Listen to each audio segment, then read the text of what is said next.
42 वर्ष धरी सीबीआई मालखाना सुवर्णपुर सहरर अस्मितार प्रतीक श्री गोपालजी महाप्रभु को उद्धार करी कोर्ट परिसर में पूजार्चना कराई प्रभु आशीर्वाद गतकाली राति सोनपुर स्थित जिला कोषागार को पहुंचाई जिलापाल नृपराज साहू और उपजिलापाल सौम्य रूपा रथ। यही खुशी और चमत्कार खबर संध्यारे जिला तथा राज्य सारा सुदूर प्रचार प्रसार होइथिबा बेले सुवर्णपुर जिलापाल डॉक्टर नृपराज साहू भुवनेश्वर सुवर्णपुर जिलापाल ऑफिस रे पहुंचीबा परे सहरवासी और प्रशासन पक्षरु तांको भव्य संबर्धना ज्ञापन करा जायथिला। जिलापाल डॉक्टर साहू जिलापाल कार्यालय ठारे पहुंचीबा परे सांबादिकों को संबोधन करी कहिथिले जे महाप्रभु को सीबीआई कोर्ट पाखको ग्रहण और दर्शन परे आत्मविभोर होई पड़िथिलु। प्रभुଙ୍କ आशीर्वाद रहा जीवनर सबुठु बड़ सौभाग्य और सफलता बोली अनुभव कलु। न्यायालयर संपूर्ण सहयोग रे ही सफलता मिलिला बोली डॉक्टर साहू मत रखिबा सह कार्य को त्वरान्वित करिथिबारु सीबीआई स्पेशल कोर्ट रो चीफ जुडिशियल मजिस्ट्रेट जज विनोद बिहारी साहू एवं भुवनेश्वर एडीजे 3 कोर्ट विचारपति हिमांशु शेखर मल्लिक पीपी प्रकाश मिश्र अभिलाष को एवं जिला पुलिस और जिला प्रशासन को उप जिलापाल डॉक्टर रथन को सुवर्णपुर सहरवासी तथा जिलावासी पक्षरु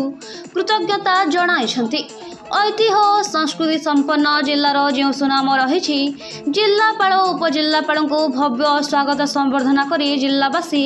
एहार प्रमाण कर जो घटना इतिहास सहित तो आम अपेक्षा आपण माने बेसी संपृक्त एवं आपण माने ए संपर्क रे बेसी जानिछन्ति।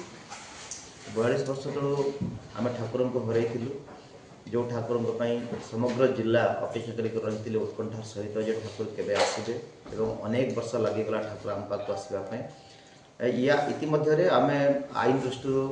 जी सब करवा कथा आम करूँ अनेक दिन तले भी ट्रस्टी तरफ मैनेजमेंट तरफ भी सेठी केस फाइल होता किंतु विभिन्न कारणवशत सेठिकार जहाँ सब आवश्यकता थी नाला बोलिक केस रिजेक्ट भी होता सीबीआई कोर्ट रे किंतु आम एथर जाकर गत सोमवार दिन जिते केस फाइल कलु गोटे पुनः उद्यम आरंभ कलु सीबीआई कोर्ट रे आम जो दिन कलु से दिन आम एडीजे 3 नंबर एडीजे आम अच्छा जी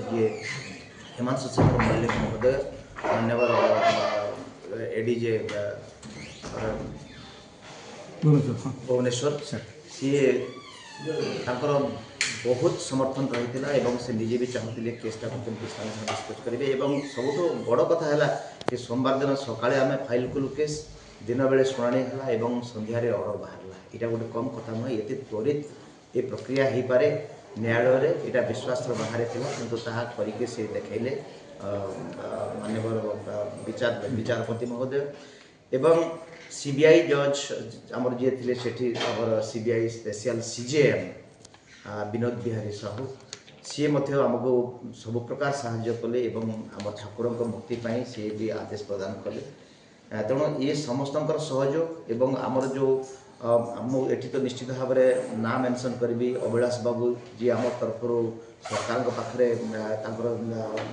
जुक्ति रखुले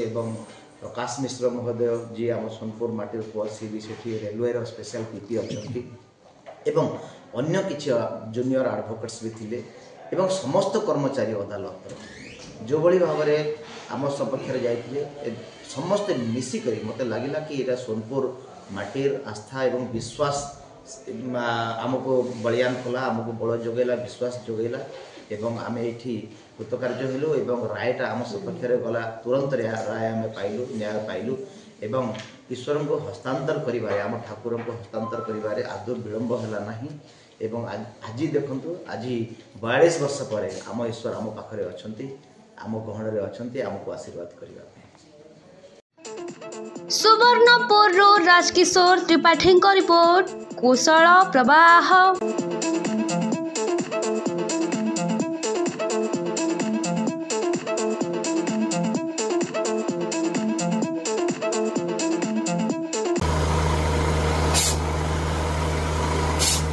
नलकूप खनन में प्लान करछन्ति कि जोगाजोग करंतु बाबा बोरवेल मोबाइल नंबर 9938110888 9439147028।